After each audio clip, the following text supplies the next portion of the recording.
Hey, what's up guys, I'm Kaluchi back with a new video, and today I'm gonna make a guide on how to position and how to kite on Ezreal, as I think that's like the most important thing when you play an AD carry. Mechanics are very important, but it's actually way more important to know what you have to do and anticipate on certain events as an AD carry. It's not so much reaction, it's more proactive gameplay, I guess. So I just got two games for you guys that I will be talking about. First, we'll talk about the laning phase, and then we'll just move over to team fighting and mid game and whatever. So I'm gonna show two laning phases in which I had a pretty hard matchup, so to speak, against an Ezreal, because Draven Yumi usually actually wins against Ezreal, as Ezreal doesn't have the damage to all in them at any given time. However, I do have a Braum, so it gives more possibilities. So let's just watch.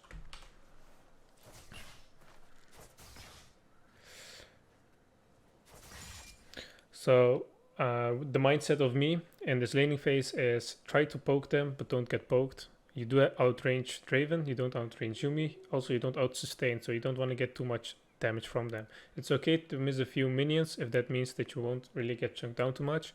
But the most important thing here is to attack the mana pool of Draven and Yumi. And let's see if that's going to work out or not. So I'm just going to try to push in for level 2, but I'm not actually pushing any more than after that. So I just want them to push into us so that our jungler can actually gank for us. And as you can see, at all times, I'm just moving back. Draven walks up and I'm just moving back, as you can see. Again, with Yumi, I'm just walking back. The last minion there, I wanted to get it, I didn't quite get it, but I did get punished for it. So I'll remember that for next time. I'm not even walking up to some minions, as you can see, just because I don't want to get poked. Now right here we get level 2, which means that we are pretty safe and we cannot really die anymore. There was a pretty good shield of Braum, because otherwise I would have catched that X.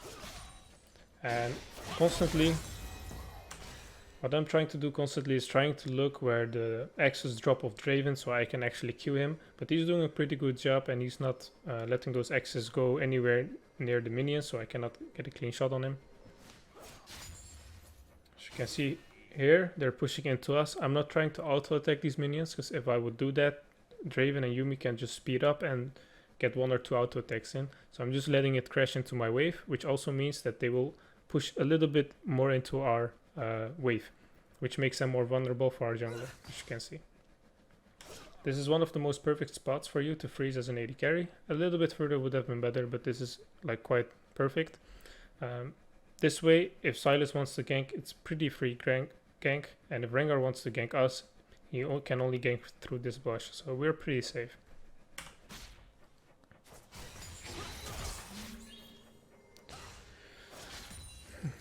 Okay.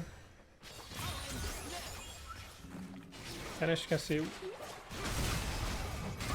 we're taking all of their damage. We're not trying to engage them on the front, but if they do miss position, like Draven is about to do right now, we will fight. As you can see, I popped my exhaust because otherwise he was going to kill Braum. And right here, it's important to keep on trading. Get a few more auto attacks in. And this is the moment that we've actually been waiting for. As you can see, Draven's mana pool is pretty low and they're only level 2. So they spammed a lot of shit. And also Yumi is almost doom. And they use some spells. So as you can see, Ignite has been used. So they don't really have that same kill potential anymore. But also my exhaust has been gone. So we need to keep that in mind. I type throughout all chat with my support what's been happening and what's on my mind. And I told them their mana pool is very low. I told them a bit later, you will see when I start to AFK in lane. That's when I'm typing. Yeah, I just want to show you guys when you can use your E safely against a Draven Yumi lane. And I will use it here. Look. Just as Draven comes back, I see him walking up into our minions, this is so stupid of Draven. There is no reason for him to walk up right now. But he does it anyways. This is really low elo stuff. But as he walks up and I know he's going for it, I can easily proc my W and then just sidestep with my E. And the reason why they cannot really follow up on punishing me is because I'm so close to the tower and they have no reason to push this for him. Right there. Easy. Very free trade. Yumi basically has the heal Draven here, which makes her even lower on mana. It doesn't matter how much HP she has because it's Yumi. She only works around her mana. So I think it was here. Let me see. So the enemy just made a double kill, which was sad. But it is what it is. Trying to farm here. It's pretty fine. Right here I'm about to type. Let's see, where is it? Yeah, right here. As you can see, I'm standing still and I'm talking. They are we can engage at any given moment if you see an opportunity. Immediately, Braum picks up and Draven cannot do anything. He flashes, but it's super useless as he has 3 procs on it already. It's pretty free. I'm kind of greeding here by going for the Yumi. But she's also not... Look at it. Perfect. Mwah. 2 kills in a matchup that we should have lost. So keep that in mind. It's wise to play super safe against the Draven, because if he gets kills, he will snowball and then you will lose super hard. So it's better to be safe than sorry. So I'm just gonna skip on ahead and I'll catch you guys in a few minutes.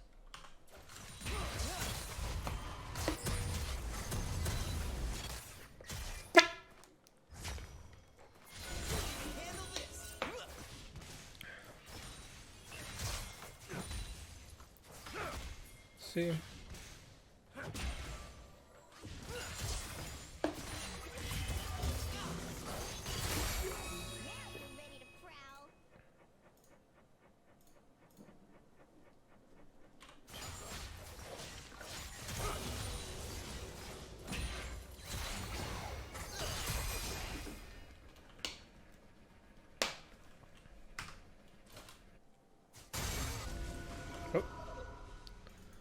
Right here, what you want to opt for is not always WE, because right now we're a bit further than we were before. So what I do, as you can see in just a sec, I see that he's going to go in for this last hit on this minion. So I can just easily proc a W and a basic attack very easily. And once you do that once or twice, Yumi is automatically going to heal him and she's going to spend mana. So you're basically forcing them, as you can see, to attack their mana pool. Ezreal, if you don't spam your E, you're gonna be completely fine. So that's just one thing. And here again, WE, because he's already been lowered on HP, it's a bit safer for me to just E in, as he cannot really retaliate. Okay, let's move on. So right here, I purposely put the Fog of War back on again, because right here you can see the enemy took Drake. And I know it's a Rengar, and he's probably going to move bot side right now. He's maybe gonna do one camp, but most likely he's gonna come bot side, because bot's probably gonna ask for ganks, like any laner would do. So because I know that he's gonna be bot side, look how I'm gonna play this lane out. And I also told Braum, and you will see by my pings as well, that the Rengar is probably gonna come bot. So I'm just gonna play a bit safe. I don't actually want to push in here, but the wave has just been fucked, so I cannot really do anything about it. So I'm just gonna slowly push this one in, so I have a big wave in case we do fight. Right here I'm moving upwards, as you can see, and I'm not just moving downwards as you would usually do if you turn your brain off, and you know. Right here I ping this brush for Braum, so he knows now Rengar might be in this brush. We don't know for certain, but we think it. And because we think it, we can actually adapt to it. So the play that's about to happen, it's not because we have good reaction, it's because it's proactive. I'm still standing there because I know he can jump any moment, and if he jumps on me, I'm pretty fucked. So I'd rather have him jump on Braum. I'm not quite sure if he's there because he's waiting very long time. But here, as you can see, he engages. Oh my god, I'm not a caster. I'm not good at this stuff. And what I'm doing right now is I'm just kiting. I'm just dealing as much damage as possible. I exhaust Rengar there. It's a bit too late. I should have exhausted Draven.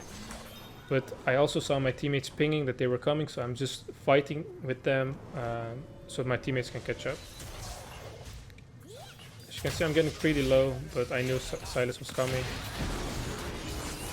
And we just fight. The reason why I didn't really follow up is because I knew Rengar was stunned at brush and he can jump on me any second. He did jump on me. Braum is with me. Perfectly done. Perfectly executed. 2 for 0. Just because of map awareness. Perfect. So, let's move over to the next part. I hope it's been useful for now. Alright. So, after this play, the enemy actually surrendered. So, let's just talk about this play for a second. As you can see, we're pushing into the enemy tower, and Draven is alone. As an AD carry, you never want to be in this position, especially not against a support which has lockdown, as Braum. So I'm pinging Braum to just engage on this Draven. We're gonna dive him, and we'll win 100%. He cannot trade against a Braum, because all Braum has to do is one auto attack. So it's a guaranteed kill on their tower. And we saw Silas as well. So it was just super free at this point. Kinda entered my ult there, but you know, whatever. Right here, Yumi goes on to someone, we don't know who it is, so I'm just like skeptical what the fuck's gonna happen right now, right? So I'm just warding, and we see Kassadin. And I see Maoka now as well, so I'm like, fuck, we're gonna get, you know, sandwiched. I need to get out of here. At the same time, Silas doesn't give a fuck, he just continues with the jungle. So let's see what happens. I'm just trying to stand in between my teammates. If they engage on me, then they'll have to go through one of them first. And I God bless this fucking support, because he knows how to support and how to take damage for me. So right here, they're coming from down. One is top and the other one is at the bottom. So the only way out for me is Tribush. I hope I will make it. Kinda underestimate Silas' damage here. You know, there we go. I tried to kill Rengar, but I'm not gonna overcommit, obviously, then I will just die. So I'm just gonna move back. I know Braum has his jump, so I will move back, but not too much. Just in range so he can move over, hop on again. Right here, there are a few options. I can flash and just walk away, but Braum doesn't have flash, so he's gonna get fucked, right? So what I'm trying to do is I will flash over the wall and wait for his W to come back up so he can jump on me. That's my thought process here. And until then, I'm just gonna kite the enemy. He's gonna take all the damage because the enemy for some reason decided to become bronze. Kassadin jumps over, but he already had the stack of Braum, so it was pretty free for me. And right now it's just a pretty clean up for us. And we killed them. And I think right now, anytime soon, they surrendered. Yeah, there we go. And even though we were at the disadvantage, we still managed to win the laning phase pretty solidly. And because of map awareness, we also kind of shut down Rengar, who was actually 2-0 at the beginning of the game. So I would say that's a pretty win-win situation for us. Now, actually I wanted to do 2 games, but I think this game went on for way too long, so I'll just upload this video, and the second one I will also record and upload it if I have enough feedback. So if we can just get 50 likes on this video, which is a bit above my average, I would say. Well, my average is kind of fucked, as some videos do really well, and yeah. Anyways, 50 likes and I'll do a part 2. Share it with other people, and yeah, it's very important for me if you also subscribe. It would really greatly help me out. Let me know what you think of these kind of videos instead of full gameplays, more analyzing and how to kite, how to play this shit out. Thank you guys for watching, and catch you guys next time.